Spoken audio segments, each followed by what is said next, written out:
prestige, qualité, professionnalisme. Tolie bango à sec, sans dessert. Bana Kenya, bana États-Unis, bana mokili bino ye chanter Safari Polo Masolo. Ozali na fête na yo, ozana mariage, ozana collation de grâce, ozana matanga, ozana nyonso. Benga contacter studio munene comme bino na kati ya États-Unis na mboka Maryland, na kati ya États-Unis studio munene oza coordonné par Yemoko Mukinabino Janvier Safari Polo Masolo. Sikoyo solingo zwa biso ba numéro ezano bengi biso yo mutuzani bande ya États-Unis. Ocheka plus 1 240 70 80 335 ou bien olobio numéro ano pesi mwa mbilinga tara nde ba appel ekotaka benga deuxième numéro 301 434 65 21.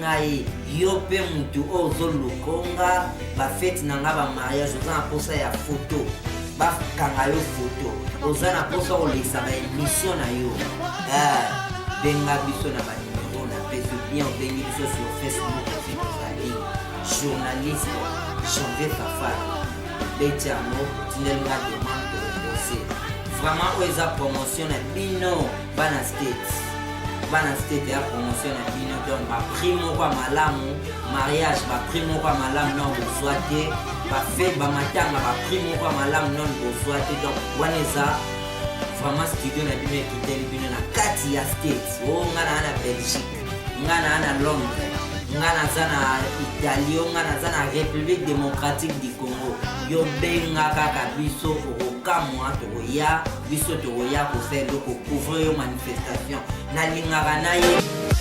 Ozana besoin ya campagne album ya sika bling bling tina suka olingi publicité interview benga biso sikoyo partout aux alliés Montréal, New York, Paris, Bruxelles ou London. 15 prestige, qualité, professionnalisme. Tolie bango à sec, sans dessert. Bonjour, bonsoir, bon après-midi mes chers téléspectateurs et messieurs. Il y a émission Porte élevez vos manteaux.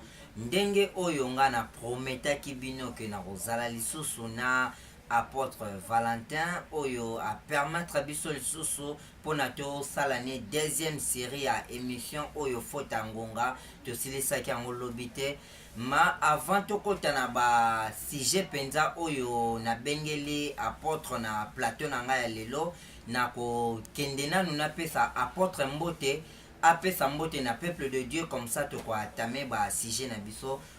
Bonsoir ou bonjour apôtre. Bonsoir et bonjour, Ndebonanga Janvier, merci Mingi. Vraiment, apôtre, première sujet, na linto bandango biso nyonso na bato balanda biso na yoto bandanga ensemble. Première sujet, c'est que lelo oyo to célébrer fête à munene ya Noël. Na zwipe lisusu opportunité ya munene kokutana ya munene pena donc na loba muta munene donc na vandi pena na homme de Dieu ya munene ya pays na biso oyo asali ba œuvre sociale ebele côté ministère laisse tomber to lobela rotuté donc vraiment oyo nga nazo partager lelo Noël ako pesa biso moins analyse ako éclaircir biso elo belé batu ba comprendre te Noël eza nini ako éclaircir biso to eba Noël eza nini nga na bino to landa maloba oyo apôtre ako éclaircir biso apesa biso vraiment éclaircissement Noël pourquoi to fêtera Noël. Merci mingi na pesi mbote na balandi nyonso ya émission Porte élevé volonto mbala mibale oui. naleka na plateau oyo naza na esengo mingi yango napesi bandeko nyonso mbote oui.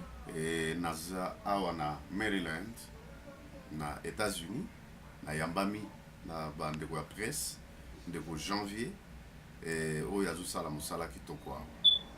Alors lokola presse ezalaka quatrième pouvoir okokota mboka te sans oleka na presse sinon bato bakoyeba pe te koyi. Alors tosalaki premier numéro yango ayeko lukanga po ete tokundola point mosusu ndenge ayebisaki bino ke tokokota na bozindo na pesi mbote na bino nyonso balandi et puis bana nzambe nyonso ezala mboka Congo oyo bakoyoka monoko oyo ezala bao bakointerpretele bango na pesi bino mbote bokozala desu te na émission oyo otuni ngai mpona makambo ya mokolo ya lelo na Noël nakoloba boye que nakorépondre na 3 aspects. Premier aspect ezali fête conventionnelle religieuse oyo religieux ya mokili mobimba na baétat bayokanaki ke tocélébraka Yesu mbotama na ye. C'est depuis des siècles que fête conventionnelle wana bayokanaka. Eloko oyo eza intéressant na kati na premier aspect oyo eyali ke eza korapele bato Jésus-Christ. Ça c'est déjà un point positif. Là c'est dans le premier aspect. Na deuxième aspect oyo eza négatif eyali ke ndenge bato bakofetele yango ezo refléter te image pe honneur ya Yesu yango. Po mokolo ya Noël nde bato basi bakokima mabala bamosusu balobi te bato nyonso bana bakokende balangwe ti bakweti na kati ya baterase. Donc eza lokwa mokolo masumu nyonso ya mokili meme kosalema et pourtant tokocélébrer Yesu Christ oyo akufelaki biso akufaki mpona lisumu. Donc na deuxième aspect négatif eza yango wana que bato siko bakocélébrer yango bazoyeba te vrai sens nango. Soki tozocélébrer eloko toyebi signification nango ya malamu tokosala yango malamu na lolenge ke édifie mpe bato oyo babongola mitema te babongola mitema oyo bayebi Yesu yango te bazalaki nani kotia bafilme ya Yesu partout même na babalabala. Mais awa okomonaka bajeu de lumière banani badécor mais bato ya masumu nde bakosala masumu koleka mikolo nyonso ya mbula. Nini yango otuni o Christmas, Merry Christmas, oh joyeux Noël. Mais Noël yango eza fête des enfants, n'est-ce pas? Yango balobi ke Yesu pe azaki mwana muke bébé tozo fêter ye wana na deuxième aspect. Na troisième aspect c'est l'aspect purement religieux. Na aspect religieux pe troisième aspect nakoloba ke tango basalaki église catholique ekomi pe lokola empereur ya liboso ya bango akomi pe aza pape pe aza empereur eza lokola pouvoir politique na pouvoir religieux bachangeaki quand même makambo ebele par rapport ya Bible. Parce que ce côté Bible okokuta te bakomi Noël eza te même date ya le 25 décembre eza te. Ya omoni bande musu ndenge olobi bango bafetaka yango te baza pe na raison na koloba ke bao pe bafetaka bana raison soki bazofete yango na likanisi penda ya Yesu ekozala na sens ya malamu. Mais bao pe bazoboya baza pe na raison parce que bazomona ke ndenge bakofetele yango bavérifier na Bible date wana eza na Bible te. Deuxièmement batali lisusu banani yango bachangeaka yango eza ba religieux. Or na troisième aspect wana n'est-ce pas naza kotala soko landi peuple congolais mingi bakomofungola miso na évangile oyo bacolonisateur bayelaka biso babongolaka makambo ebele ya Bible bateyaka biso sango malamu à l'envers, n'est-ce pas? Renverser ba verset biblique. Par exemple babolande bakokota bokonzi ya likolo mais entre temps bango mutu bayaki bazo encourager biso tika la bobola po tokokota bokonzi ya likolo mais bakozwa ba diamant bazozwa ba or na biso. Vous comprenez? Ezaki lokwa kolalisa biso miso. Yango monaka bandeko ba résistant, combattant tout ça. Bango bazoba ba évangile oyo elalisa bato pongi. Donc, na troisième aspect na koloba que il faut que le peuple congolais aza na mission pe mandat ya ko corriger ba erreur mingi doctrinale pe religieuse oyo esalamaka na ba colonisateur oyo bateyaka biso. Vous comprenez? Wana mission église à Congo tozanango. Yango yebi banda kala ata aux jeunes. Mais nakanti oyoka kala ke batalisa ba vision mingi bamoni moto ko uta na Congo ezoke na bamboka mususu. Elinko lo bate évangile ya solo e ko uta na Congo. Do biso ba congolais manda na biso. Mission na biso nzamba pesela biso bozwi. Na mboka ezali premièrement que tokokamata mbongo wana. Bozwi wana toke kote ya bato mususu babongo la mitema baye banzambe.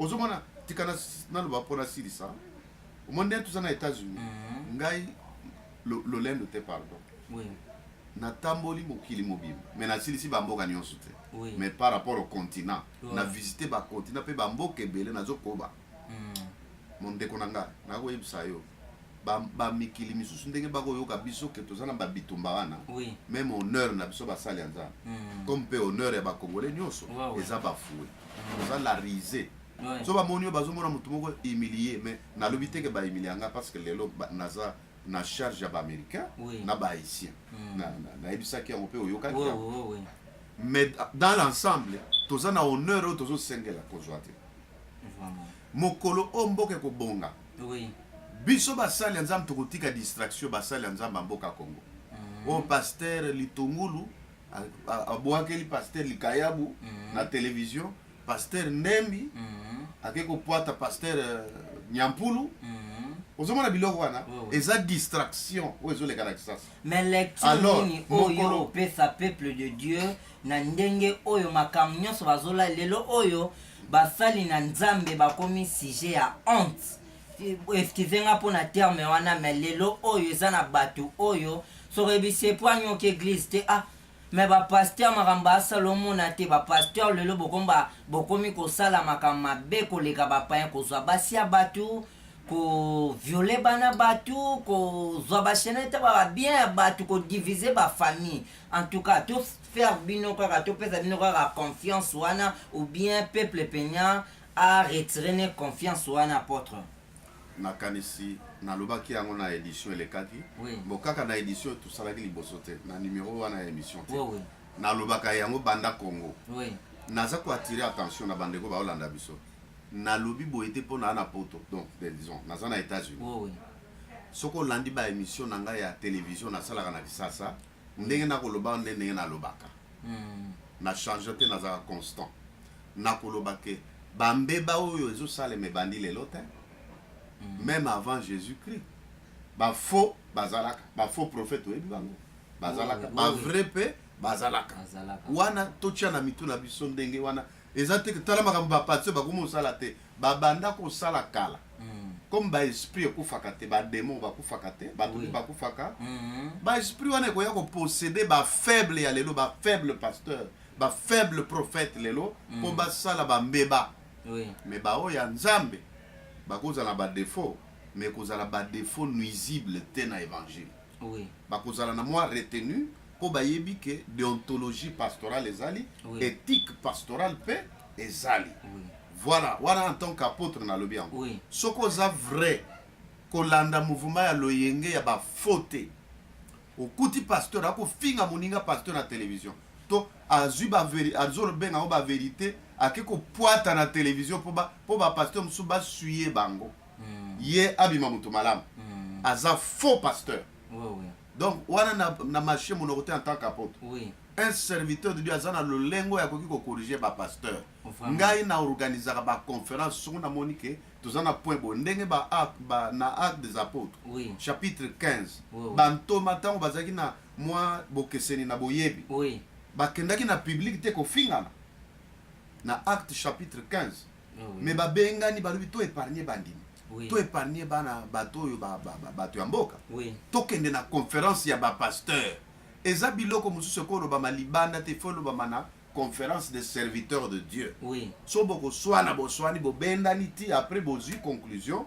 boke koédifie bana nzambe alors donc bapasteur ya mboka Congo to ya Afrique en général baza na distraction alors d'où sikoyo basali ya nzambe ndenge olobi tosala confiance to te sala confiance na bavrai zala na discernement yeba esika kotia likolo sambela nzambe mpe observe nano église oyo kokende kosambela alors soko molimo na nzambe azolo alingi osambela tel part akutiko na confusion te toza temps ya confusion na Matthieu 24 yesu alobaki ntango bokomona mbeba mbindo ekomi ti na esika esantu bokebake boyebake yesu akozonga kala mingi te donc biloko ezosalema wana eza lokola signal eya lokola message prophétique ya bilembo asuka ntango mpo elakisa biso ke yesu akoya au contraire nde ntango il faut s'attacher na parole de Dieu soki bisika moko badecevoir yo senga nzambe akooriente bisika mosusu mpo kofanda mpe na ndako ke mpo makambo ebebi na baeglise ofandi mpe na ndako eza mpe okosedifie yo moko te okoluwaka bapasteur te bayaka koteya yo na ndako eza badon mosusu ezosala na ntango toya kosangana yango bible elobi qu'il est doux et agréable pour les frères de demeurer ensemble esika wana nzambe akosopa lipamboli donc yango nde nalingaki naloba ke bosala confiance na bavrai ezala na discernement avant opona esika kokende kosambela kangama na yesu mpo ye adecevara bato te biso bato tokodecevoir yo mpe bapasteur congolais bafaux tokokanga bango monoko te mpo eza loko okangi diable monoko mpo diable ana basali na ye na 2 Corinthiens na bato baolanda biso chapitre 11 verset 13 à 15 balobi ke ce n'est pas étonnant car le diable se déguise en ange de lumière et même ses serviteurs ses apôtres aussi bakolata kaka poso ya baserviteur ya yesu mpo babebisa milimo ya bato donc eza nango likambo ya sika te ngai nakamwa te mais ezokebisa ngai mpe en tant que serviteur de Dieu nayeba ndenge ya kotambola voilà un peu moi réponse nakopesa wana mais eloko na banda koloba na sujet ya liboso ya Noël alaki ke basali ya nzambe toza na distraction tokeba baoyo ya vrai oyo bakokoyoka son de la trompette balobi ke heureux le peuple qui écoute pas écouter même qui entend le son de la trompette son de la trompette eza saine doctrine eza vérité oyo tomibongisa tosala grande armée yango tokosolola baninga baaméricain bahaïtien awa mosala na osala mpona ke tosala armée moko oyo ekomema peuple na doctrine na solo kokorige baerreur religieuse oyo bacolonisateur basala ntango bamemela biso évangile yango nde batorde bafalsifie biloko mingi batie badate banini biloko wana ya aboire ya manger nakomisi nzambe lokola tokoloba monoko ya lingala mpo bana nzambe bakongoli ya diaspora na oyo baza na mboka bafungoli miso bakomona sikoke biloko bateyaka biso boye mpo balalisa biso miso oyo bateyaka biso boye alors ekomi sikoyo nzambe atombola baoyo ya solo bazwa évangile ya solo baverifie bamemela peuple ya nzambe tala oyo esengelaki bateya biso yango oyo pasteur na nyonso oyo lobi motuna moko lelo oyo ezopesa na ngai na balandi oyo bazolanda toza na confusion totale lelo oyo bapasteur rc ntango bino boye nzambe abengaka bino c'est vraiment il faut pasteur okende kokota politique eza digne ya pasteur asala politique akekota makambo ya politique vraiment mais kako yanola biso na motuna oclaircir biso parce que tozoyeba lisusu te c'est pasteur akoki kosala makambo ya politique c'est pasteur akoki partager non ndeni entre mosala ya nzambe na mosala ya église c'est comme si ozo perdre olandi na yo mbongo donc vraiment éclaircir biso parce que za bato misu bazo condamner le pasteur bana kati ya politique il faut babima mais yo en tant qu'apôtre oza pe na oyebe belo oza vraiment mutu ya sikato yebi vraiment oza ba église ebele partout dans le monde entier oza mieux placé ya koyebisa biso éclaircir peuple de Dieu bazolanda yo. Merci ndeko janvier mutuna na eza très capital mais mutuna kitoko po il faut tolobela oui ba sujet tabou ezalaka te tolobaka makambo polele vraiment nalobaka pe nazoloba siko lelo lisusu que soko tangi na mukanda ya Genèse chapitre 1 mobimba tanga ya onanda Genèse pe chapitre 2 mobimba quand Dieu a créé le ciel et la terre il a créé tout ce qui renferme la terre et le ciel pendant 5 jours banzete babikela mususu bambisi excusez-moi à quel heure pendant 5 jours il fallait ce que muntu moko po aya kokengela biloko oyo nzamba akelaki muntu wana nde aye kosala Adam donc Dieu a créé l'homme pour qu'il fasse la politique c'est ce que les gens ne comprennent pas parce que le jardin manquait un politicien pour abattre l'homme pour exploiter l'homme. Je m'explique comment dirais-je quand on définit la politique scientifiquement la politique est l'art de gérer une cité Vraiment. Parce que politique et ça na police elingo loba na kati ya politique. Oui. Police elingo loba cité. Na monoko ba angeleka ba grec na ba latin na ba nani ba créer ba mo wana. Oui. Police politique et outil na police elingo loba cité. Oui. Tic donc elingo loba gestion ya cité. Alors wapi diable na kati. Est-ce que tamba lobi ko gérer cité? Est-ce que bako pona ki fois za pasteur te toi za la nanité non mutu nyoso yo ayebi ko gérer cité atangi moi oui azana esprit ya azana idée sur l'administration publique oui azana idée sur la science politique oui azana idée sur la justice oui akoki ko kamamboka parce que ko kamamboka oyo pasteur tomoni Jésus aya akota maamba Hérode. Jésus même ba ko présenter mbongo na tempelo alobi ya kaisala bo pesa na kaisala ya nzambe bo pesa na nzambe. Ça montre que quelque part ezake mutu na mutasa la nini part des choses na elokola que oyo ba politicien ba sala makamna bango ya politique ba serviteur de Dieu ba sala makamna bango oyo nzamba bengeli bango. Mais so ito cha confusion en mito bana ya nzambo monte que même yemo nzambe likola o sepelate obandi nanu koloba que est-ce que Yesu yemo wa sala ki politique Yesu sala ki politique abandi yango tango ya kiti abandi yango avant kuto azala Yesu. Je vais m'expliquer pe na kopesa verset biblique. Oui oui.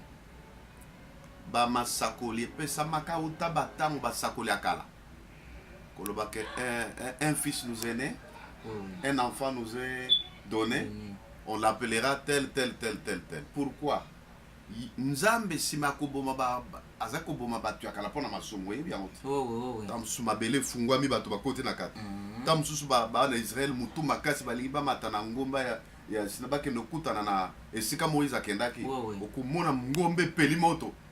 Siko nzamba za koyeba te moyen nini asolola na bato sikoyo moyen ya bato wana alobi non il faut na lata kaka musuni lokola na sala ka mutu na corps humain nga il faut na lata kaka corps humain wana nde Jésus yango Bible lobi na Jean chapitre 1 que au commencement était la parole était avec Dieu et la parole était Dieu. Toutes choses ont été faites par elle. Rien de ce qui est fait n'a été fait sans la parole. Soko kena verset 9 Jean 1 9 à 12 bagoye biso que la parole était faite chair. Comment la parole était faite chair? C'est que c'est l'incarnation. Quand on parle de quelque chose d'esprit qui est fait chair, ça veut dire l'incarnation. Donc Jésus est l'incarnation de la parole de Dieu dans une chair. N'est-ce pas ça? C'est ça Jésus-Christ. Donc liloba ya nzambe elati nzoto. Vraiment. C'est ça Jésus. C'est pas la politique ça. Pourquoi tout ça? Nzamba lingaka bikisa bamokili. Alors quoi bikisa bamokili a utilisé politique parce que sokwazo kitalokola nzamba zo bomakaka. Oui. Malamu na ça la politique moko na bikisa ka mutu. Politique nini wana asali histoire ya Jésus. N'est-ce pas? Oui. Yemoko nzambe alati musunia bato. Oui.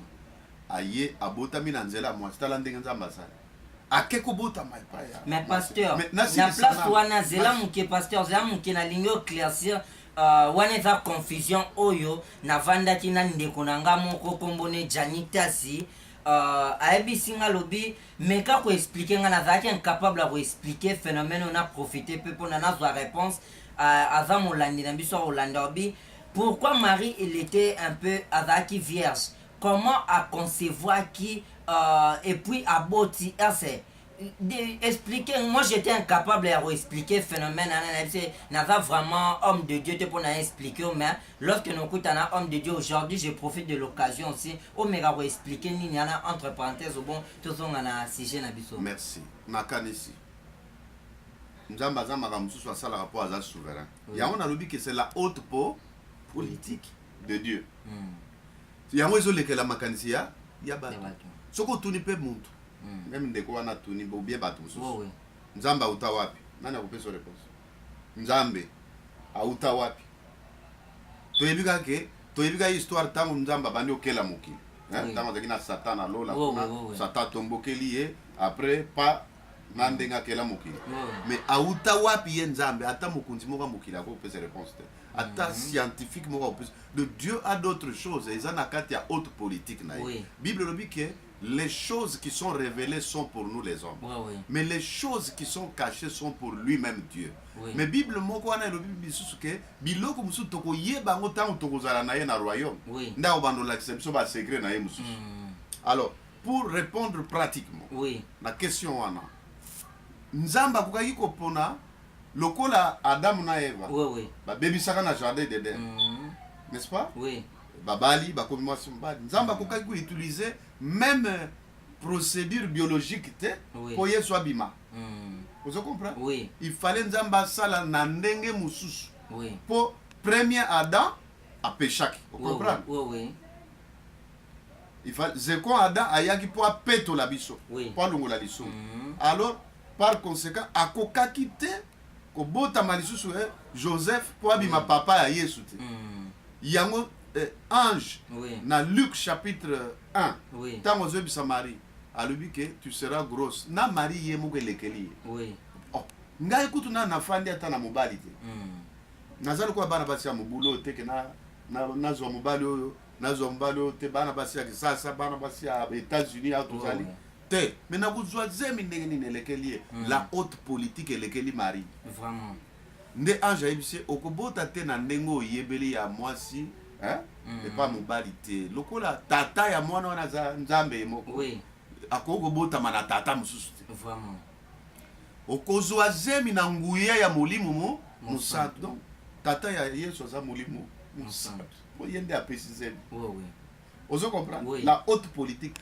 or molimo santu wana nde molimo na nzambe soki ezaka nzambe ye moko ajoue barole ebele yango moni bato mosusu baloba Dieu le Père aza mosusu Dieu le Fils mosusu eza kaka même nzambe wana mais bamanifestation na ye ebele on comprend donc c'est la haute politique de Dieu la haute politique de Dieu yango na Marie azwi zemi Joseph atalaka boye n'est-ce pas mwasi na ye o nanu kutu abali te bafandi esika moko te akomi na zemi na mboka bajuif fo balapide yo mais nzambe aye na butu ayebisi Joseph kobenga na mwasi na yo te po Joseph ayebisaki mwasi na ye talaka tokabona kaka otalaka biso bayuda badésordre oyo toyebi yango te mais nakopanzela osango te mais nakolobaka tokabona na kimia na butu alali te nzambe etala politicien nzambe ayeli Joseph kobenga na Marie te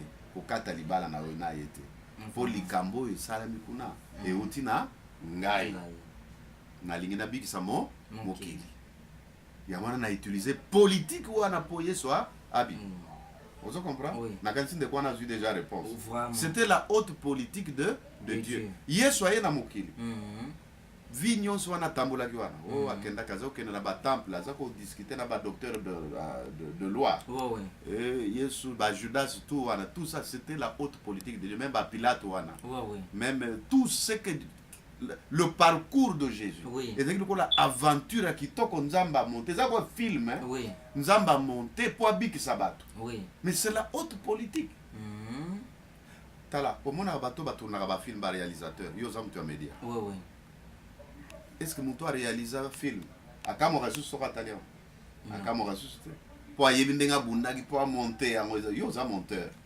oyebi ndenge bosalaka ntango osi omonte kutu ozoseka kutu oyebi awa na tie boye ntango bato bakotala bango nde bakokamwa donc l'histoire de Jésus l'aventure de Jésus le parcours de Jésus c'était une haute politique de Dieu pour sauver l'humanité siko ndenge olobi wana donner à César ce qui est à César mais ezalaki te ke asala politique te po baza koluka nde mpako kofuta mpako ozo comprendre bato bakonfondaka place wana aza kolobela nde likambo ya mpako lokola basengi bango mpako Pierre ayo bazosenga biso tofuta mpako yoka Yesu alobi oyebi bana bakonzi ya mokili oyo bazaka na makambo mosusu bakipaka na bango yango te mais mpona kotutisa bango mabaku te kende ozwa mbisi ofungula munoko okozwa mbongo kuna ufuti mpaka kupona ngai na pona bino. Oui.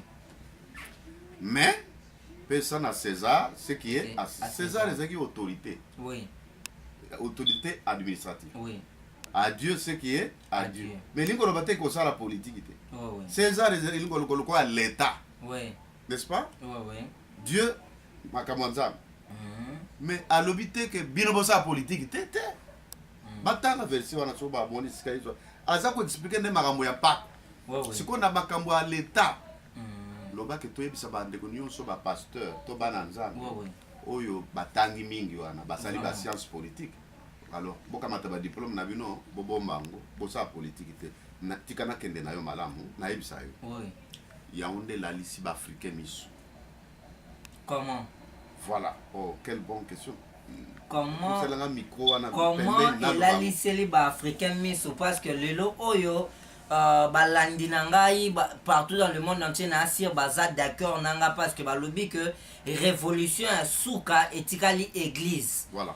Révolution souka etikali église mais pasteur yo tu vu ça biso que ezola lisa bandimi misu donc c'est-à-dire que révolution exaltée parce que espoir à souka et peuple congolais tikali na église parce que ata ba pasteur bazo sala mabe na bango mais peuple congolais nyonso aza na sima ya église parce que toza na ba église na mboka na biso oki kozwa idée te vraiment comment fait-il que et comme église et comme olalisela bato miso non nalobi ke kolalisa bato miso tango bazo biso oyebi ke ezaka mpona bapasteur te mpona politique. Oui. Même peuple congolais oza mondimi. Oui. O mondimi mwana nzambe akosala na politique te.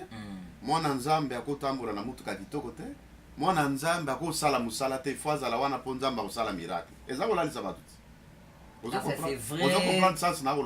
vrai ce qu'on est en train de dire, on est en train de raconter par des gens. Non, ezali biloko ya tango ba groupe de prière. Ça fait plus de 30 ans depuis réveil côté la biso.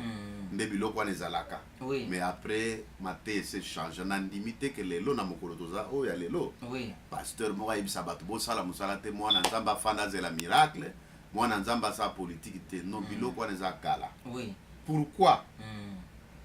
Ngai par exemple na sala criminologie. Na ko travailler na justice lokola inspecteur judiciaire na criminologue.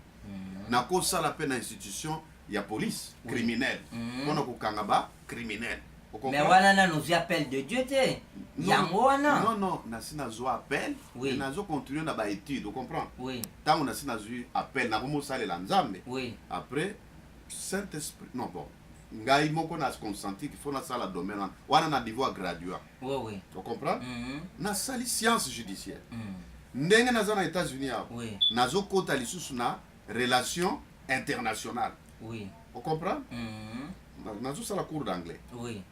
Ça la relation internationale. Si quand on a aussi ça na sali ba diplôme on yo bisinga pasteur à sa politique, politique ezali. Na église to sala ka politique. Comment? Mais nous encadrons des généraux dans nos églises. Oui. Nous encadrons des ministres dans nos églises. Oui. Nana yaka na église te. Na bamboka musuku tu président de la République ayaka na église. Donc c'est-à-dire église ezali ko na l'état en miniature. Oui. Parce que batutu ya l'état bayaka na église. Okokuta même bato à l'état mususu kuna baza lokumu na l'état mais na église baza ba protocole ya pasteur. Oui. C'est que j'ai autour de moi des généraux, des ministres, hein, oui. qui sont avec moi au protocole, à l'administration. Oui. Kuna baza ba konzi, mais na église ngana za mukambi na bango. Oui, oui. Mais c'est que je dirige déjà le pays. Et puis bato wana bato saka makabu na yebisaka bango. Oui, oui. Donc c'est pour dire que soki nde nzambe ayebisa pasteur ke yo kosala eloko mosusu te sala kaka évangile, ok? Oui. Wana eza lokola recommandation spéciale. Oui. Wana mutu wana ifo atosa molimo na nzambe. Mais soki nzambe ayebisa yo te ke yo kosala mosala mosusu te fandelaka oyo yanga à temps plein. Omikosi olobi na kosala mosala maboko te kokufa nzala. Pour ce qui nous a mené à Yébissio Kosalate, lui-même Dieu sait comment il va pourvoir aux besoins quotidiens. Parce que tu as une famille, tu as ta femme, tes enfants, tu as aussi ta famille élargie. Vous comprenez? Netinga, dans ça la business. kenda bilo mususu États-Unis eke koteka bamboka na kenda ba Japon ba Chine na bamboka mususu na banda pe kala sikoyo donc soki nzambe ayebi so teke kosala boye te yo moko siko nde kotala ampleur ya mosala na yo lokola Paul azalaki ntongo amoni crise ekoteli ye sur le plan financier en mission abandi kosala batante oyebi batante na ema azoteka alobi ke mpo nalingaki te ke bato bazwanga en charge po ekodiminue réputation na nga na évangile ondie nakomi mandian me nga moko nazotravaille mpe naleisi bato mosusu Paul asali mosala maboko. Donc je veux tout simplement dire au peuple congolais biloko wana elalisi biso pongi ozala sango ozala musulman ozala kimbangiste nazotanga par rapport à ba confession religieuse otoza nango soki à part bonzambe kimolimu oza pe na capacité parce qu'il faut ozala moi minimum ya bagage intellectuel pour ça la politique pour ozo gérer l'art de gérer il faut avoir des méthodes et des principes scientifiques kubakisango siko na ba réalité ya mboka soko oza nango ndeko nanga occuper des postes politiques yoka oyebi classe politique oyo toza nango sikoyo uta même ntango ya deuxième république ya Mobutu ti baoyo nyonso baye koyawa badecevoir le peuple congolais mais sikoyo mpo balalisa bato pongi yango naza koloba baza continue koloba bapaster bino bosala kaka makambo ya nzambe botika bapoliticien basala politique mais c'est quelle politique oyo baosala mais nini mosali na nzambe akosambela akoya mpona atia bato liloba nzambe omoni teke so akoti trop politique akobosana meme baverse nazokoma komitungisa na yo te bapoliticien oyo sikoyo nde baza koapuye basali mosusu boyebisa bato bakontinue kaka kosalela nzambe batika na bango makambo ya politique bon pourquoi bozoboya bato basala politique peuple ezaka bazopekisaka bapasteur te kopekisa pe peuple so na Congo na Afrique mais na ba université na biso toza na ba département wana kezali pourquoi pas soki bazopekisa on bakanga ba département wana mais compléter kutu oza kitoko parce que compléter réponse nanga bakanga kasi ba département wana neti ngai na sala criminologie et sunginga en tant que pasteur naïba ko sambisa parce que na église peut total tokataka makambo ça m'a aidé mais soki nazui mboka Congo système politique ekomi malamu nako kozwa pe ba fonction mpona kojuge peuple Salomon asengaki sagesse pour ajuger ka peuple azana intelligent pour akamba peuple et nzamba sepeli nango alors donc c'est pour tout simplement dire que la classe politique depuis deuxième république bazola li sabato po le peuple congolais a commis terrorisé troisième république ou bien deuxième république banda deuxième tina lelo celui toza trop naïf troisième république bon c'est ça baza koyebisa bato pasteur attends ozoteya na église kotanga makambo politique te mais pourquoi bozopekisa batanga makambo politique te po euti na nzambe soki nakoteya bible ndeko na nga politique eza libanda bible te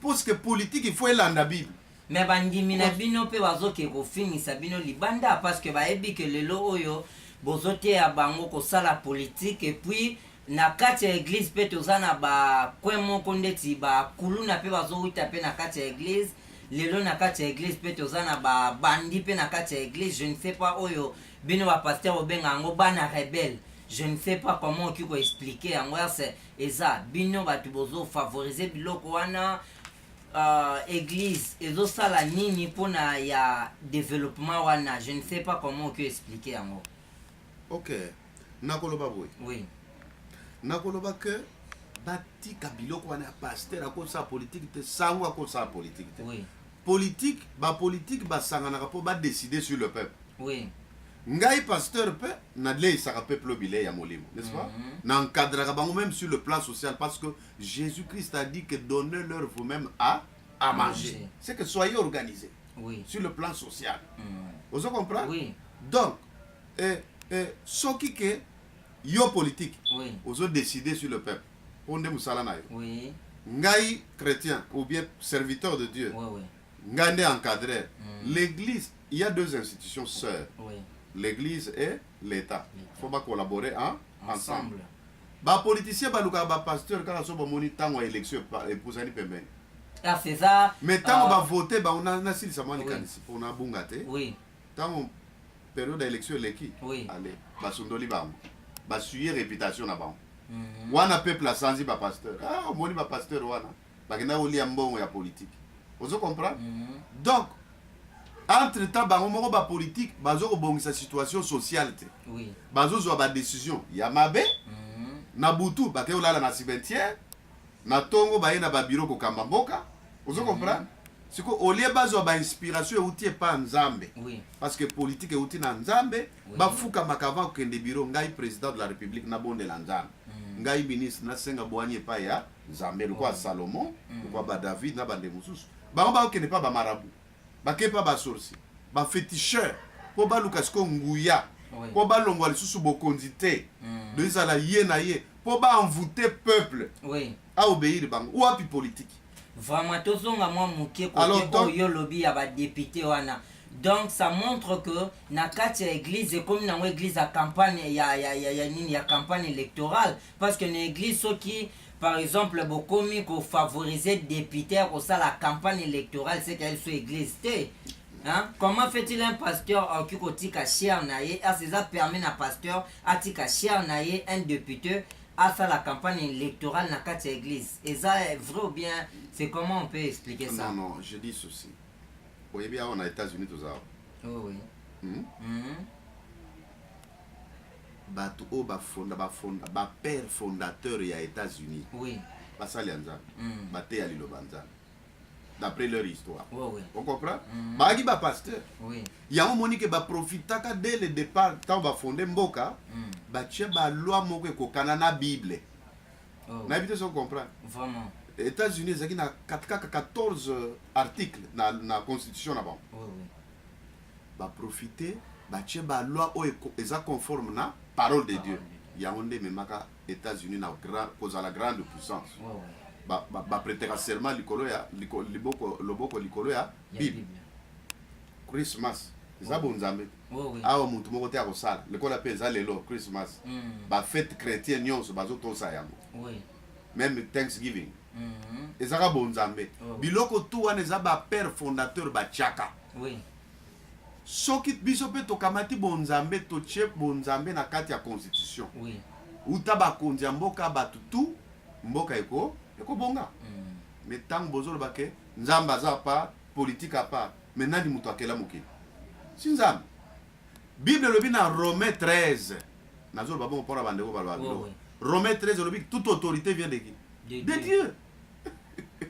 Balobite que telle autorité, mais toute autorité. Et ça la cause à Mokondi Amboka. Et ça ministre, député, financier, chef du quartier, toute autorité vient de Dieu. Bon, comment qu'il a enjamé. Vraiment. Ton kamati politique, ton pessin à diable. T'as ce que diable makambo ça la population. Donc il faut tous zongi sa makambo na tolobite que pasteur nyonso que no sala politique. Mais ce qu'on sentir qu'on est capable. Il y a un gouverneur, il y a un bourgmestre, ata uza sango, ata uza mutu ya religion ni. Oui. Makambo ya politique ezate que classe moko ya bato moko ba onde fo ba sa politique te. Na peso exemple. Net na mboka na biso poto za ba Congolais. Oui. Bato mingi be baza ba ministre na ba banda même président de la République nazo ba par rapport ya histoire. Si ça bato ba papa na bango pe bazaka ba président de la République. Ba papa na bango pe bazaka ba ministre ya kala, n'est-ce pas? Oui. Ba papa na bango pe bazaka ba député, ba commissaire d'état à l'époque. Ba tata na bango bazaka ba commissaire des zones, ba bourgmestre. Si bango pe bana na bango pe lisusu ba komi wana lisusu. Oui, oui.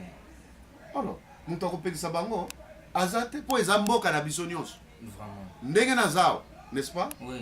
Na kozala candidat na présidentielle. Na 2006 nazaki candidat député national. Mais élection ezaki mabe. Oh, ya CI. Ozo na 2011 na 2000 c'est eloni zo poussé ele biso que oza eloni convaincre yo que biso que oza la na 2016 ozo ngalisu na magistrature ya président de la République ko tcha libaya kuna. Mais nazota la situation en boka. naza na capacité intellectuelle, naza pe na vision politique, naza na projet de société bien fait. Kala mingi te tokotia ngo à la disposition ya peuple na kanti na canal na yo pe. Et koleka po comme la biso comme la bateza déjà prêt. Oui. Tokotia ngo projet ya ba secteur nyonso ya vie ya mboka. Oui. Bao baza ba konzi ya mboka to bandana na mokonzi ya mboka na ba mususu. Azaki militaire, n'est-ce pas? Oui. Mutu to ayebi azaki militaire. Oui. Mais akomi pe mokonzi ya mboka. N'est-ce pas? Oui. Donc c'est-à-dire politique exacte que batu ya bonde faut ba sa politique, batu ya boba ko sa politique te ezate biloko wana eza ba mbangi sa ba intimidation. Il faut peuple congolais mokonzi moko ya mboka on azor bela makambo na États-Unis. Oui, oui. Mokonzi moko ya kala ya mboka États-Unis alobaka bo. Qu'il faut que le peuple de Dieu prenne son destin à main. Et puis il faut que le peuple s'approprie de sa politique. Oui. Si ce qu'on monique politique il faut que le peuple a intervenu. Oui. S'il faut utiliser les moyens constitutionnels pour nous barrer route, na bakambia mboka peuple akosala. Président moko alobaka makambo wana tout en étant aussi président de la République. C'est pour dire que peuple babenga un souverain primaire. Oui. C'est le peuple qui est le patron de tous les politiciens là. Oui, oui. Parce que peuple n'a pas payé son mandat. Mais awa peuple a payé son mandat. Tant que vous mandat, au bosani peuple. Au zonge la peuple a moukola ba élection. Au yibimbon kaka ya peuple wana. Na moment élection, au yeli mbon na ye o yiba ki po ya ko corrompre nango. C'est quoi peuple pe lokola miso ya kolala, n'est-ce pas? Azomona ke muntu akitoko po apesinga mbongo. Nzoka ndezaka mbongo na yo oyo ya yibaki. C'est quoi amemeli yo lisusu yango. Po pesa ye mandat, apesio $50 yo pesi 5 ans ya mandat. Vous avez biloko ça. Oui.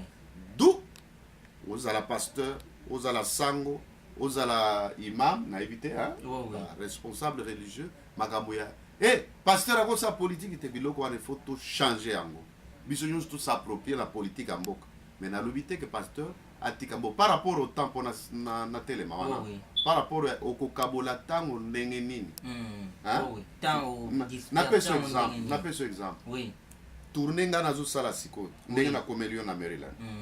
N'est-ce pas? Oui. Naza ko implanter comment on appelle la base ya vision politique nanga. Oui. Na kende na utak Pennsylvania esika nazali, n'est-ce pas? Oui. Na kei Orlando na Florida. Oui. Na lunga na komi New York. Na ye Washington, oui. Na ye Maryland. Lobi lo leki oyo nazalaki na wapi Baltimore. Ozomon nazo lunga wabo nazo kende na Raleigh na North Carolina. Oui. Après Raleigh na okende Miami. Oui. Avant na kende ko fêter na mboka Pennsylvania. Esika nazali. Omoni? Oui. Mais entre temps nini eza na maboko na ozomona ni Bible. Na mboko ya bino Maryland. Oui. Naza na contact na basali ya nzamba américain. Et sika Bible il faut ko fungola Bible, to fungola Bible. Oui. Koteli lo banzambe, to teli lo banzambe. Oui. Vous comprenez? Donc to nyonso eza ensemble. Et puis na koyebi son de konanga. Soki muta koyebi songa ke okozwa tante eza lokuta. Lo ba yo moko lingi kozwa tante. Parce que moi je suis en politique, n'est-ce pas? Oui. Je voyageais partout. Je prêche l'évangile. Je mobilise les églises américaines pour le peuple congolais là-bas passe bazo monde. Vous comprenez? D'ailleurs avant même na te na ba église ponzamba salinga ngolu ya ba porte ba bikuke fungwami na ba église américaine haïtienne. Naza même na ba congolais te, naza ko fan na ba américain. Cabinet nanga nyonso ba américain na ba haïtien, ba conseiller nanga bango tout. Mais lokola naza mwana mboka. Yango monique na luka kabino po boza makila na ngai. Oui. Alors mais eloko mote pekisinga na église nyonso bande kunanga. Avant na teya na kolobana likambo ya Kongo tala mboka na biso eza boye. Tala boye, bobo sa na biso te. Vous comprenez? Oui. Donc to dissociété Congo, to Afrique en général et kozwa kimia tango tokotika ko intimider bato musu to komisi politique lokola sujet tabou. Oui. Muntu akota konate. Eza président de la République, eza ya ministre, eza député, wana makambo na bango ba politicien. Oui. Non. Il y a des temps où ba sala ba réunion à côté le quoi ba politique, n'est-ce pas? Oui. Mais il faut ba rendre biso compte. Il y a un moment que le gouvernement ils ont porte-parole.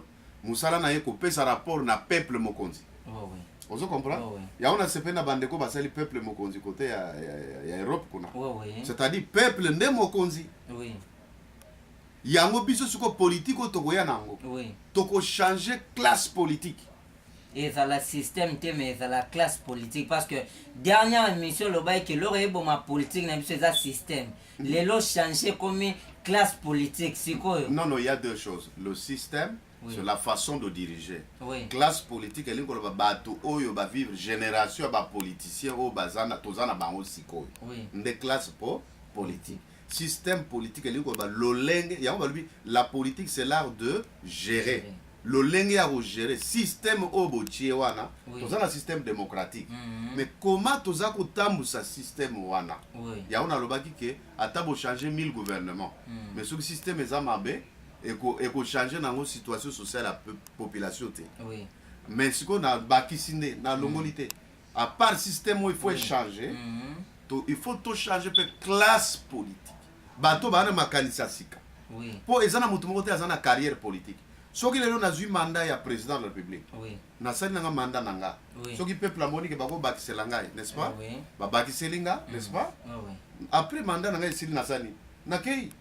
Na kei na ngai na continuer nanga na mission nanga ya bonzambe. Na ba mission nanga ya makamunsusu. Mais na yé un bon politicien vient avec une mission, avec une vision, il y a coupé sa contribution à l'édification à Mboka. Et tant au mandat na ici la sani. Alors ouais. Ici. Alors donc c'est-à-dire c'est quoi le système politique à l'élo. À part ba occident na ba pays occidentaux. Mandat na ici ce que ça va musuba se terminera à kolukaka mandat mususu. Peuple a pesio. Mais pas na biso na sikuli tous les na problème en Afrique pour ni. Nazawana, il faut natikala wana, il faut nakufela wana. Tozu pouvoir politique et comme nous la couvert le quoi dra ya kozipamali. Po yebi que son abimika gawa na bebi na ngai. Ozo comprendre? Au lieu pouvoir ezala lokola pour diriger vision et sili au commission komi ko pouvoir lokola protection na yo nde pouvoir.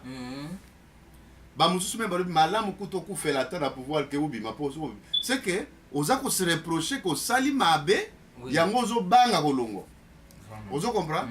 Donc naza ko mobiliser peuple congolais na peuple africain en général. Appropriez-vous de la politique de votre pays. Suivez de plus près ce qui se passe en politique. Informez-vous du système politique qui vous dirige. Parce que c'est vous, le peuple, qui êtes le patron de tous les politiciens. Parce que ceux qui mandat ici, à Rozon, à ce pas naïo, à Yarosé, à ce mandat. Bon, n'a mon toit sa mandat, n'a mon toit à Zora mandat, n'a pas patron. Si mon toit sa mandat. Alors, ceux qui peuple n'a pas sa mandat, peuple n'a mon conzi. Alors, donc, appropriez-vous de la politique de votre pays. Boye baka constitution d'abino et lobby, nin. Si vous voulez revendiquer loi boyezala, bokende na ba député bo votaki boye bisa bo pesa bango makambo bolingi. Elingo no ba peuple africain en général, na peuple congolais en particulier ba souffrir pour ba isoler peuple na gestion hors démocratie ningo lo bani la cogestion de l'État. Donc co-gérer ça veut dire gérer ensemble avec le peuple. C'est ça le système démocratique. Alors maintenant ce peuple aza isolé, ba politique ba décider ba lier bon en boka, baza ko tonga banda mais bazo pe ce peuple boza la patient, situation est bonga. Le cadre, la stabilité du cadre macroéconomique. Peuple lembi ko yokango. Mais gouvernement cadre macroéconomique est déjà un acquis, faut ça déjà bien. Et ça l'innovation et il y a une spécialité pour cadre macroéconomique, il faut être stable. Le gouvernement peut pointer par rapport à la stabilité à cadre macroéconomique. Mais il peut ce résultat parce que la finalité d'une bonne politique, c'est l'amélioration des conditions de vie des populations. Quand la population se retrouve, nous devons juger le gouvernement qui sali malam. Mais la politique, oui, on a stabilisé le cadre macro-croissance économique à tel pourcentage, mais le peuple ne ressent pas ça. ozomona donc nakobengaka bapoliticien oyo toza nango sikoyo baza nde babusinessman baza na bango bapoliticien te. Et puis je m'en vais plus loin hein? Oui. Na idée na koloba que la politique n'a pas encore commencé. Bon. On n'a pas encore commencé la politique parce que on commencera la politique dans un pays à partir du jour où le peuple a se retrouvé. Donc mon tour a comme ma politique où le peuple et ça va solution. Na problème à peuple, n'est pas que politique et bandi. Donc jusque là, na benga ko ça la quoi politique. Donc la folie du pouvoir. Mais pas la politique. Il y a différence entre la politique. Bon, dictionnaire mon côté tikala ko loba ngana créé à partir de constant. Là, ce qui se passe maintenant, c'est la politique, la folie du pouvoir. Mais la politique, c'est l'art de gérer. Donc voilà pourquoi Ngai na web sa peuple. Ngai na banda likambo yo kala, ok? Oui. Na ozala candidat, mais autant qu'on veut, mais pas n'importe quelle élection à participer. Attendez le 2016. Et ça c'est que CNI soki commission électorale.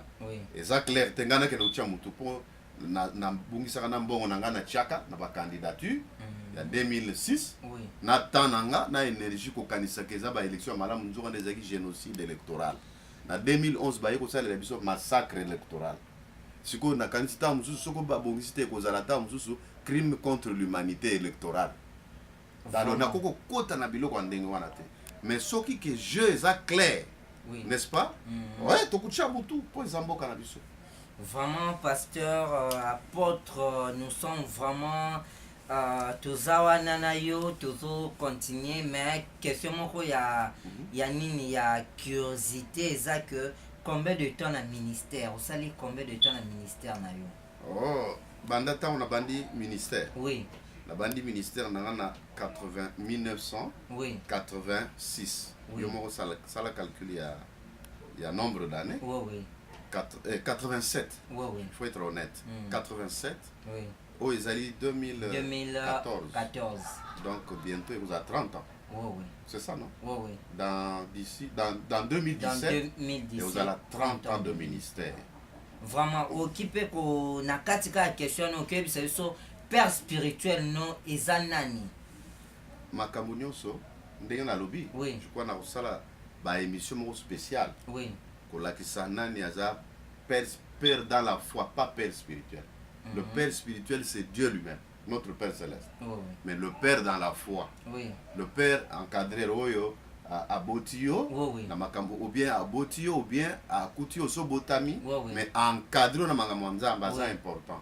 Donc la kisaba na nza makamunyo soir, mais pour aller là, je me limite parce que je m'organise pour bien donner, comment on appelle ça, CV nanga, vie na parcours nanga spirituel, na parcours politique ou parcours biologique tout, ba nzambe ba koyeba yango. Mais ce que je voulais tout simplement dire. Les alikaka que soko tangi na Éphésiens. On a des apôtres. Faut qu'on tanga toujours Bible. Éphésiens chapitre 1. Banda verset 15. Tina verset Yasuka. Éphésiens 1. Banda 15. Ok. Et Dieu a pris toutes ses richesses. Il l'a déployé en Jésus. Il l'a donné pour chef suprême à l'Église. Christ est au-dessus de toute domination, de toute autorité, de tout pouvoir, de toute dignité. Il est même au-dessus de tous les noms qui sont connus. Vous comprenez? Qu'est-ce que je veux dire? Et il dit même que, afin que les autorités et les dominations connaissent aujourd'hui par l'Église la sagesse infiniment variée de Dieu. Ba autorité ya mukili. Il faut baïeba. Mbouanya na nzamba pati église. Il faut tout comme une étape que État a koki ko pesa ba solution te a kimeli na église ndengo lobi ke église dernier secours. Dernière secours. Donc neto ba linga la prise à souka. Eza église. Eza na bamboko yo ava ba kondi ba zo ba décision ba yaka na église. Vous comprenez? Donc toko changer deux classes. Classe politique oyo ba memi mboka mabe. Na classe religieuse. Oh bah même pas église, mabe. Na peut-être comprendre. Wana nde mission tozana mona mboka Congo. bon tant on a vu qu'on changer donc kolongola muntu wana kozala pasteur ta kotika la pasteur mais seulement to ko changer système to ko corriger ba erreur et à côté politique et à côté donc pona que tout chess comme mboka Congo parce que mboka Congo et la kaya nzambe alobeli même ba américain pona Congo nazo ba pona mission à Congo et zamboka moko richesse tuzana ngo ezaka ka ba diama ba nini te o ba bomela biso te tuza pe na richesse ya ressources humaines ba valeur culturelle or lelo ba politicien tuzana bango lelo bazata na politique culturelle moko te politique culturelle ni gouvernement les ana or tuza plus de 400 tribus mais sans aucune politique culturelle vision culturelle ya gouvernement ezani exact alors donc biso ba sali ya nzambe tokozwa pouvoir wana nzambe pe alobana masakole akala soko landi ba professeur Simon Kimbangu prophète tata na biso penda ya kondima olandi pe ba mafuta bato ba sakola pona mboko oyo balobaka ke musali ya nzambe moko akokamba mboka.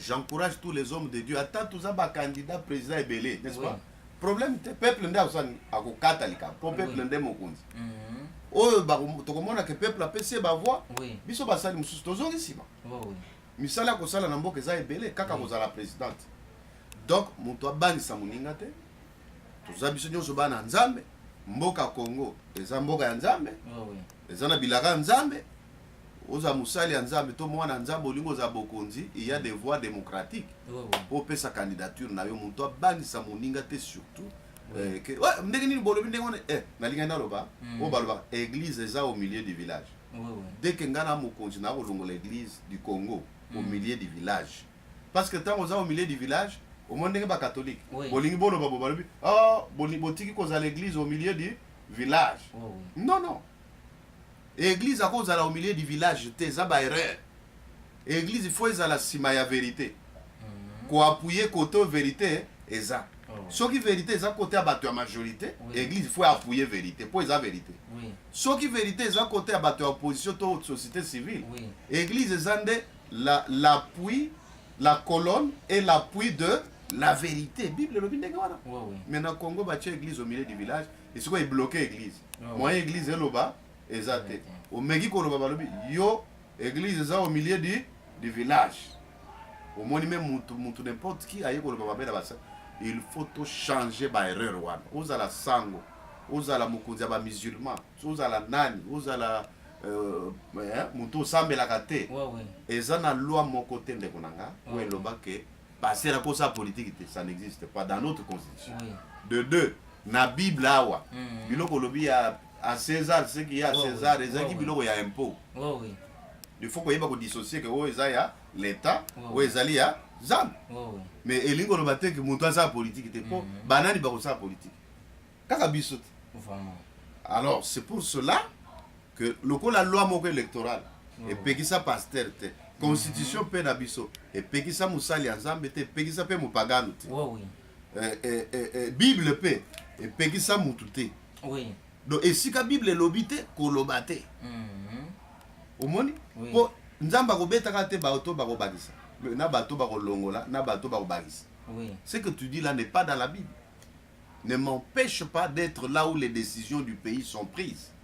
Vraiment mes chers téléspectateurs, il y a émission Porte élever vos manteaux, c'est par là que on a bouclé cette émission.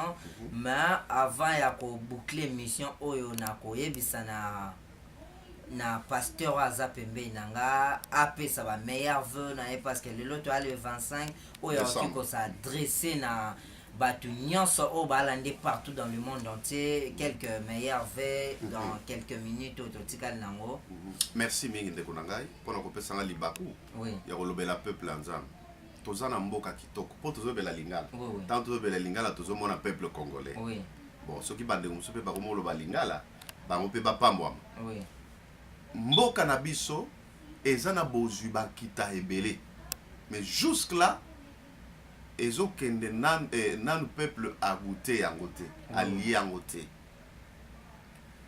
mokili pe eza pe besoin na biloko na biso mais lolenge bayaka kozwa eza pe mabe sikoyo il faut mutu moko akomema politique ya kosunga na peuple alia na bao baza pe besoin parce que nzamba tie biloko wana po mokili mba pe bazwaka mais balandaka bavoie ya kitoko bavoie malamu les voies constitutionnelles po bazwa biloko na biso ozo comprendre napesi longonia na bana est parce que bazomona pasi bazokufa mais bazoloba tozaka kaka ba congolais boyika mpiko kala mingi te ntango bibon na nzoto ya muntu ekomaka na douleur ya makasi seke elingi kosala ni kotoboka mpasi na biso elingi kotoboka mpe soki bibon etoboki omona moto azwi kimia n'est-ce pas ata ezali kolelisa yo c'est les douleurs d'enfantement ya bacongolais nde tozovivre mais bolamu eza moto ya katanga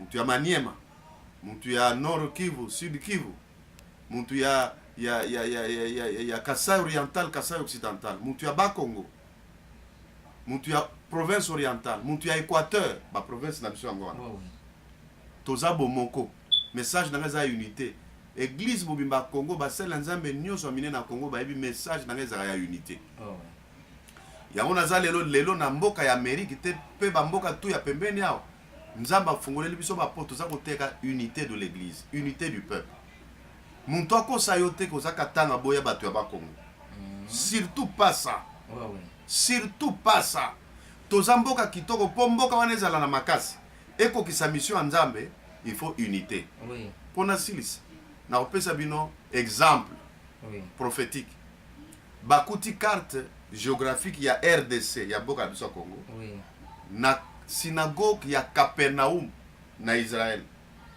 esika o Yesu azalaki koya kotelema azoteya bato mais un matin barabbin baya na synagogue kalate il y a 1 an ou 2 ans bakuta boye carte il y a RDC mais c'est prophétique ça bato ya molimo ba comprendre mais bato oyo baza molimo te ba sosolité elingi koloba ke mboka ya Congo esika Yesu atiaki makolo aza koteya kala nde carte wana eza elingi koloba ke nzambe alobeli na Israël alobeli na Congolais que prophétiquement Congo est un rôle à jouer comme Israël peut avoir un rôle à jouer dans makambo ya nzambe.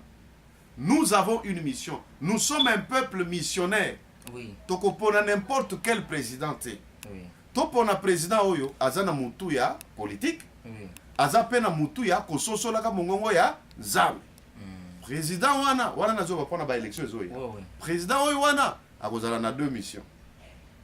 Ya nzambe ya kokamba mboka ozomona et puis de 2 carte wana ndeko na janvier eloko ekamusi ngai il fallait ata ezalaka dessin à pamba non frontière mais carte wana na Capernaum na Israël bakuti yango na ba province nango nyonso ezali bon vérifier ka na YouTube betaka ke carte de la RDC dans la synagogue d'Israël okomone obimela yo alors ça veut dire que carte wana nzamba yebi yango mobimba nango na ba province nango nyonso batalisi balkanisation te. C'est un message de Dieu pour dire que non à la balkanisation.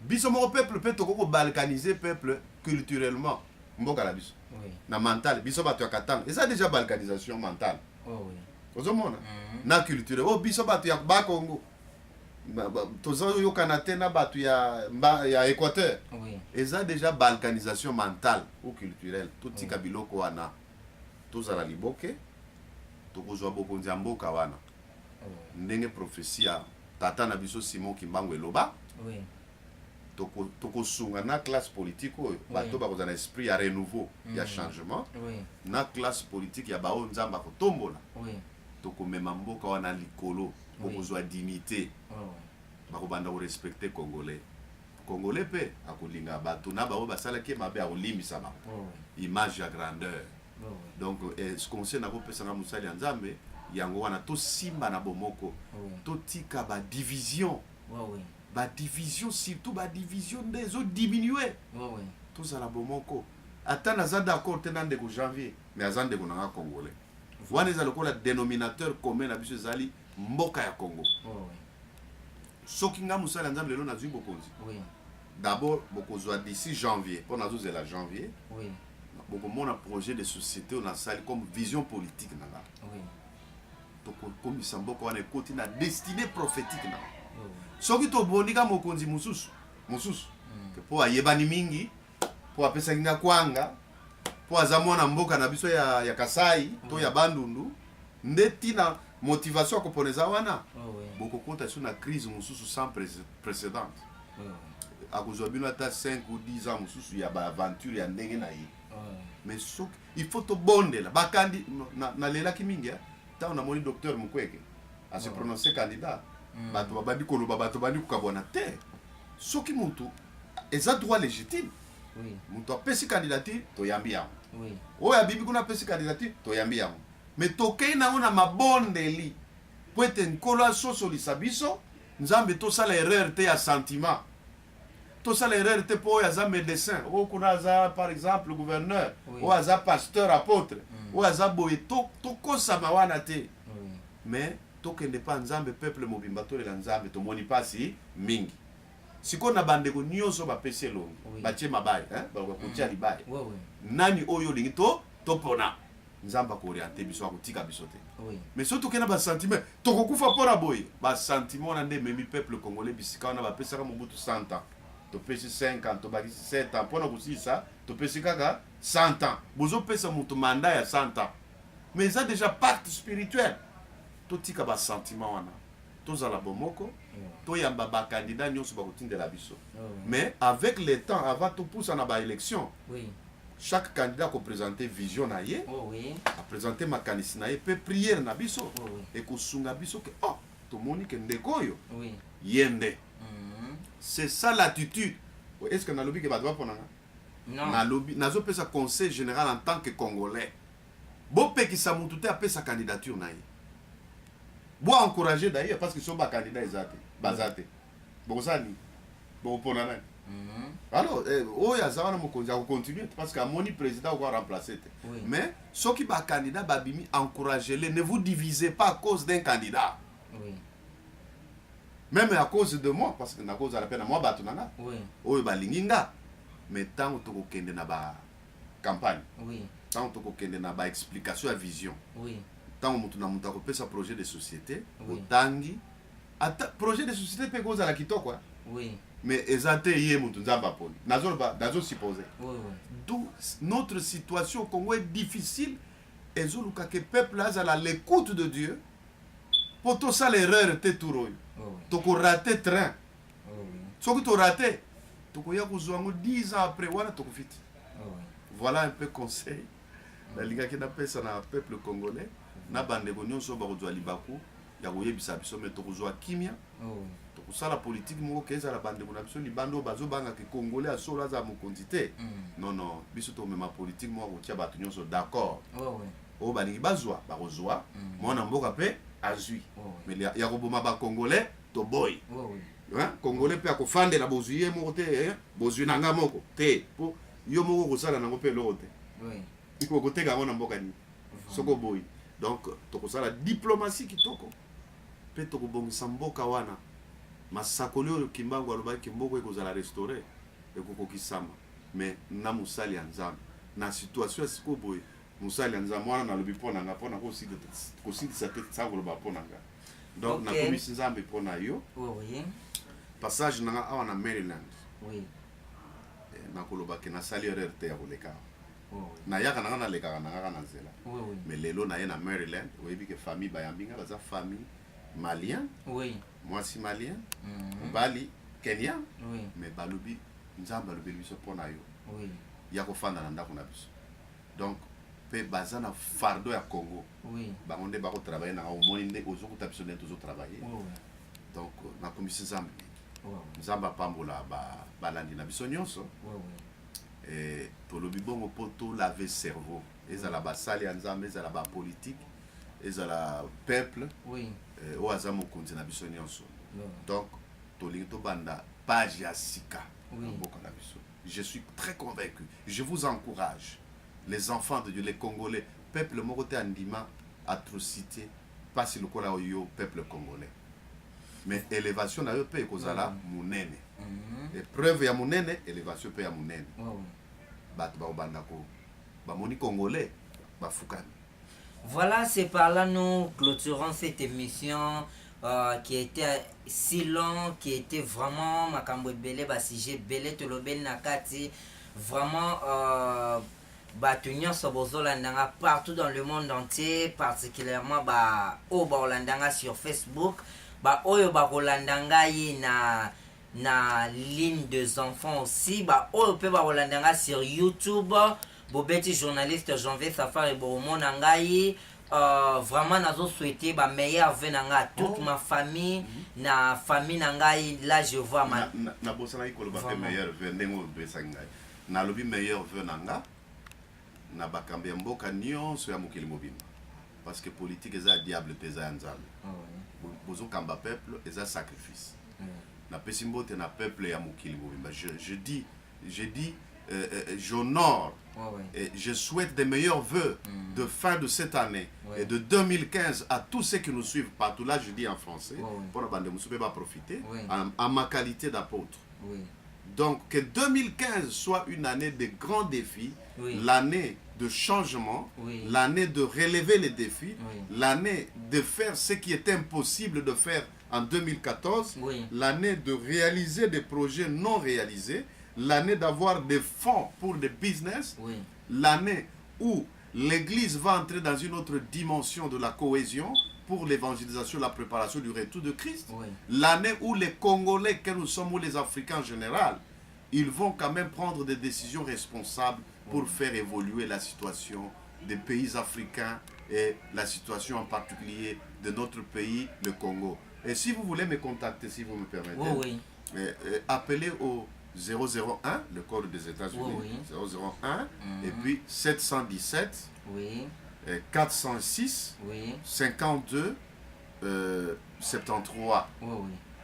001, 717, 406, 52, 74 ou 73, Nasuka, et puis YouTube Nanga, et Yali, au Betika Kaninda Valentin. Kaninda Valentin, les apôtres vaillants. So beti apôtre vaillant Kachis, n'a pas na YouTube mususu. Apôtre vaillant Kachis. Mais Kaninda Valentin, vous avez yango. Donc, vous pouvez contacter biso à tout moment. Si vous avez mutuna rotuna, tu peux partager toko sala aux amusali nzambe, tous aux États-Unis. Mais musala na biso za mukili mobimba. Na pesi bana nyonso église El Shama na Kambaka. Na mboka Congo, Mbote. Nakanisi tosali musala tokosala tokokai kosala kola ba apôtre siko tozolinga totia pe ba église mokili mobimba alors bo soutenir biso na mabondeli et nzambe apambola pe basali nzambe nyonso. Que Dieu vous bénisse. Vraiment, c'est par là, comme je vais encore répéter, yangwana que tozo boucler mission na biso nazaki na ligne na ba meilleur vœu na pesi na Maman o yangai Rema Puchu Georgette meilleur venayo et puis na mwana na biso ya famille ya liboso Didier Mumba ba meilleur ve ngwana na partir ya États-Unis keti Lubumbashi. Deuxième meilleur ve na personne na deuxième fille ya famille na biso kombone Liziki Aziza vraiment partir à Londres na personne ba meilleur ve. Troisième meilleur ve na personne na Patrick ya moto Patrick Safari à partir à Congo. Mireille Safari meilleur ve.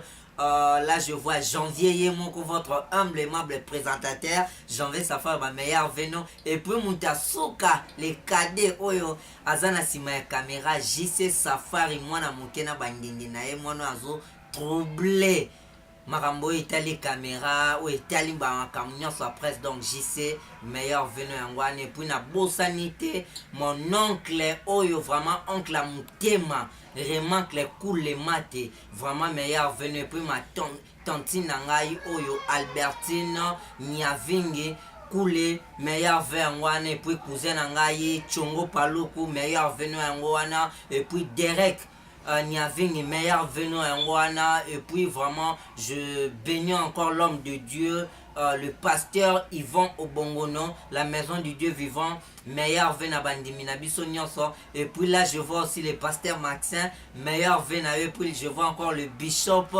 Abraham Koult, meilleur venu ngwana. Et puis na bosanité Gary Iwele Jia Ibakolo State, meilleur venu ngwana. Là je vois Linda Muzinga, je vois Fanny Fanny Joël, je vois vraiment tout le monde qui me connaît, vraiment, là je salue vraiment bato nyonso bayebi bato nyonso balingaka émission porte élever vos manteaux, c'est par là où yo te clôturer vraiment mon appel bino, bye bye, bonsoir chez vous au prochain numéro.